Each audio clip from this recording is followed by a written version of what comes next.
আসসালামু আলাইকুম। কেমন আছেন সবাই? কাছে এবং দূরে, দেশে এবং দেশের বাহিরে এই মুহূর্তে যে যেখান থেকে আমার এই ব্লগটা দেখছেন, আশা করি সবাই আল্লাহর অশেষ রহমতে ভালো আছেন। আলহামদুলিল্লাহ, আমরাও ভালো আছি। নতুন আরেকটি ব্লগ নিয়ে চলে আসলাম আবারও। আশা করি ভালো লাগবে। আর যদি ভালো লাগে অবশ্যই ছোট্ট করে একটি লাইক দিয়ে আমার এই ব্লগটা দেখা শুরু করবেন প্লিজ। আপনাদের একটি লাইকই কিন্তু আমার এই ব্লগগুলো আরও অনেকের কাছে পৌঁছে দিতে সাহায্য করে। আর যারা আমার চ্যানেলে নতুন, চাইলে সাবস্ক্রাইব করে আমার এই ছোট্ট চ্যানেলের পাশেই থেকে যেতে পারেন। অলরেডি যারা এই কাজটি করে নিয়েছেন তাদের জানাই অসংখ্য ধন্যবাদ। আসলে এটা আমার রাতের বেলার একটি ব্লগ। আপনাদের ভাইয়া অনেকগুলো বাজার নিয়ে এসেছে, সেগুলোই গুছিয়ে রাখছি, ভাবলাম আপনাদের সাথে শেয়ার করি। এখানে অনেকগুলো বাজার নিয়ে এসেছে, এই যে। আর এই বাজারগুলোই কিন্তু আমি গুছাচ্ছি। আর অফ ক্যামেরায় কিন্তু আমি আলু, পেঁয়াজ আর রসুনটা গুছিয়ে নিয়েছি। যেহেতু রাতের বেলায় রেকের ভেতরটা কিন্তু একটু অন্ধকারই লাগছে। যাই হোক, এই তো আলু পেঁয়াজগুলো গুছিয়ে নিয়েছি প্রথম, তারপর অন্যান্য বাজারগুলো গুছাবো। আর এই তো এক এক করে সবগুলো বাজারই কিন্তু আমি গুছিয়ে নিচ্ছি। আর প্রথমে কিন্তু আমি জিরেটা বয়মে ভরে নিচ্ছি। আর এই আস্ত জিরাটা আমি ভালো করে তেলে ব্লেন্ডার করে বয়মে রেখে দেব। যখন আমি রান্না করব তখন কিন্তু এই ভাজা জিরে গুঁড়োটা তরকারিতে ইউজ করব। আর ভাজা জিরে গুঁড়োটা কিন্তু তরকারির স্বাদ অনেকটা বাড়িয়ে দেয় আর কি।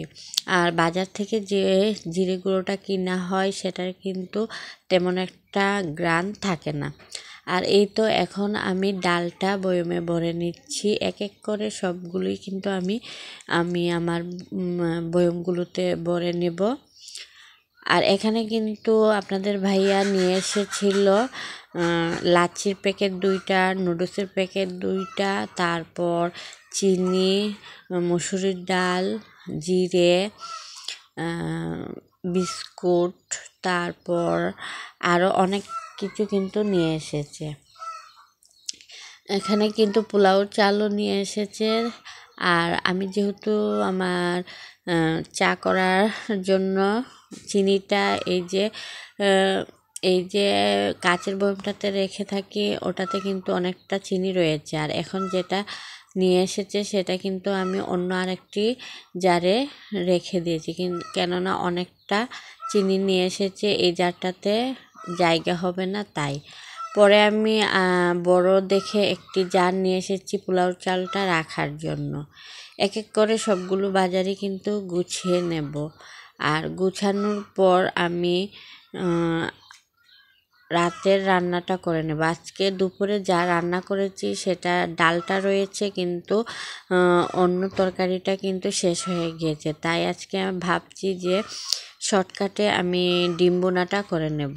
আমরা মানুষ যেহেতু 4 জন, তাই 4টি ডিমই কিন্তু আমি অলরেডি সিদ্ধ বসিয়ে দিয়েছি। ভাতও কিন্তু হয়ে আসছে। আর এই যে আপনাদের সাথে কথা বলতে বলতে কিন্তু সবগুলো জারেই কিন্তু আমি সব কিছু ভরে নিয়েছি। এটা হলো জিরা, তারপর এটা হলো সার্ফ এক্সেল আর কি, আমি যে কাপড় ধুই সেটা। আর এটা হলো চিনি, ডাল, তারপর এটা হলো আগের চিনিটা আর কি। আর এই যে গুঁড়ো দুধটা আমি এই কাচের জারটাতে নিয়ে নিয়েছি। এখানে পোলাওর চাল আছে।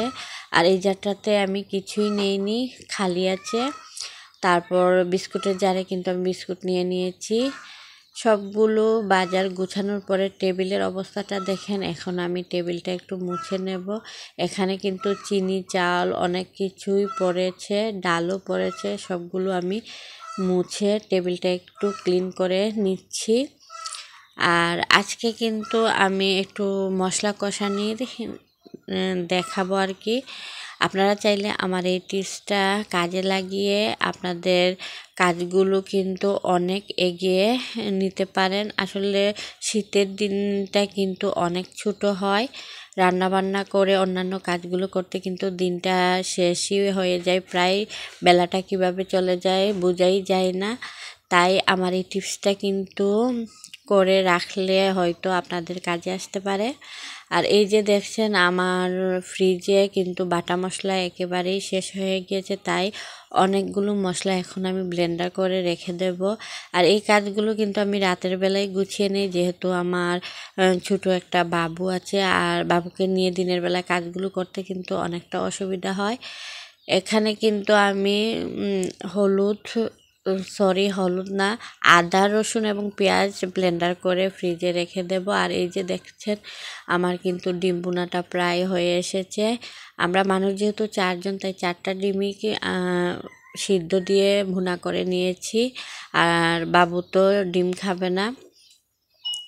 তারপর এই যে মশলা কষানোটা আপনাদের সাথে শেয়ার করছি, আমি যে মশলাগুলো ব্লেন্ডার করেছি ওই মশলাগুলো থেকে আমি আমার পরিমাণ মতো রসুন, আদা এবং পেঁয়াজ দিয়ে মশলাটা করে নিচ্ছি। আর মশলাটা করে নিলে শর্টকাটে কিন্তু রান্না করা যায়। শুধু মশলাটা দিয়ে সবজিগুলো কষিয়ে, মাছের তরকারি বলেন বা মাংস বলেন, মাংসটা রান্না করতে গেলে কিন্তু, মুরগির মাংসটা রান্না করতে গেলে কিন্তু এখানে কিন্তু আমি গরম মশলাগুলো দেইনি। আপনারা গরম মশলাগুলো দিয়ে রান্না করবেন। এই মশলা কষানোটা দিয়ে যেহেতু মাছ, ডিম, গরুর মাংস বলেন, মুরগির মাংস বলেন, সব কিছুই রান্না করা যাবে। কিন্তু মাংসর বেলায় কিন্তু গরম মশলাগুলো একটু দিতে হবে। আর আমি যেহেতু এই মশলা দিয়ে মাছও রান্না করব, তাই গরম মশলাগুলো দেইনি, কেন মাছের মাঝে কিন্তু গরম মশলাগুলো দিলে ভালো লাগে না খেতে। আর ব্লেন্ডার করা মশলাগুলোতে কিন্তু অনেকটা পানি থাকে, তাই গুঁড়ো মশলাগুলো দিয়ে একটু নেড়ে চেড়ে তারপরে কিন্তু আমি তেলটা দিব। আর এখানে কিন্তু হলুদের গুঁড়ো, মরিচের গুঁড়ো, তারপরে ধনিয়া গুঁড়ো, লবণ সব কিছু পরিমাণ মতো দিয়ে আমি একটু নেড়ে চেড়ে নেব, তারপর তেলটা দেব। আর তেল কিন্তু আমি একসাথে দেব না, একটু একটু করে দেব। আর যখন মশলাটা কষে আসবে বুঝতে পারবেন তখনই, যখন তেলটা উপর দিকে উঠে আসবে আর কি। এই মশলা কষানোটা করে রাখলে কিন্তু ঝটপট আমরা রান্না করে নিতে পারবো। পরিমাণ মতো এখান থেকে মশলা কিছুটা দিয়ে মাছ বলেন আর সবজি দিয়েই তরকারি রান্না করেন না কেন, রান্না করতে পারবেন খুবই সহজে। চাইলে আমার এই টিপসটা কাজে লাগাতে পারেন মেহমান আসলেও। মশলাগুলো কষিয়ে রাখলে তারপর গরুর মাংস তো রান্না করলে মাখিয়েই রান্না করি আমরা। তবে মুরগির মাংসটা রান্না করার সময় কিন্তু মুরগিটা ভেজে রেখে দিলে, মাছটা ভেজে রেখে দিলে রাতের বেলায় পরদিন কিন্তু মেহমান আসলে খুব সহজেই রান্নাটা করে আপনি ফ্রি হয়ে যেতে পারবেন, মেহমানকেও সময় দিতে পারবেন। আর এই তো এক এক মশলাটা কিন্তু আমি কষিয়ে নিচ্ছি, আর একটু পরপর একটু তেল দিয়ে দিচ্ছি। একবারে তেল দিলে কিন্তু পরিমাণটা বোঝা যায় না আর কি, তাই একটু একটু করেই আমি তেলটা দিয়ে তারপর মশলাটা ভালো করে কষিয়ে নেব। আর রাতের বেলায় আমি এগুলো গুছিয়ে রেখে দিলে কিন্তু পরের দিন আমার কাজ করতে অনেকটা সুবিধা হবে। তাই এই মশলাটা কিন্তু করে আপনারা চাইলে ডিপ ফ্রিজে বা নর্মাল ফ্রিজে কিন্তু বেশি দিন থাকবে না, কিন্তু ডিপ ফ্রিজে অনেক দিন থাকবে। আর নর্মাল ফ্রিজে আপনারা 1 সপ্তাহ, বা এখন যেহেতু শীতের দিন 1 সপ্তাহে রেখে খেতে পারেন। আর এই তো সব কিছু রেডি করে এখন আমি ফ্রিজে রেখে দেব। তাহলে এখানে বিদায় নিয়ে নিচ্ছি। আল্লাহ হাফেজ।